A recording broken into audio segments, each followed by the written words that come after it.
নমস্কাৰ। সেইদিনাখনি যি দা ধৰা ঘটনাটো হ'ল, ছোৱালীজনী ময়ে আছিলোঁ আৰু ল'ৰাটোৰ কথা আপোনালোকে যিটি কৈ আছে সেইটো ভুল বুজিছে, কাৰণ সি মোক এৰি থৈ যোৱা নাই, মই নিজে নামি দিছিলোঁ।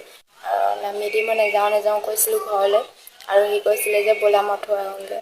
তাৰপিছত মই নগ'লোঁ, সি মোক খঙতে এৰি থৈ গুচি গ'ল। তাৰপিছত মই নিজে পেট্ৰল ঢালিলোঁ, মোৰ নিজৰ গাত ঢালিলোঁ। তাৰপিছত গাত ঢালাৰ পিছত মোৰ গোটেই গাটো পুৰিব লাগিলে, আৰু পুৰাৰ পিছতে মই কৈছিলোঁ যে সি মোক ইউজ কৰি গুচি গ'ল। এইটো সম্পূৰ্ণ ভুল, আৰু আপোনালোকে ভুল বুজিছে যে মোৰ মুখৰ পৰা ওলাইছে, এনেও ছোৱালীজনীৰ কথা এনেও বিশ্বাস কৰিবই আপোনালোকে, কাৰণ মোৰ গোটেই গাটো জ্বলিছিলে, আৰু মই নিজৰ মুখৰ পৰা কি ওলাইছে মই নিজে গম নাপাওঁ আচলতে। আৰু সেইটো নহয় আচলতে, সি মোক ইউজ কৰি এৰি থৈ যোৱা নাই, আৰু মই নিজে নামি দিছিলোঁ, আৰু আমাৰ মাজত এইবোৰ একো হোৱা নাই।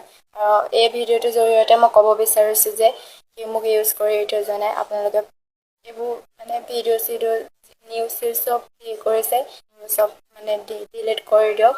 আৰু মই এইটোৱে ক'ব বিচাৰিছোঁ যে তাৰ গাত একো দুখ নাই, যি দুখ আছে মোৰ গাতে দুখ আছে। ধন্যবাদ।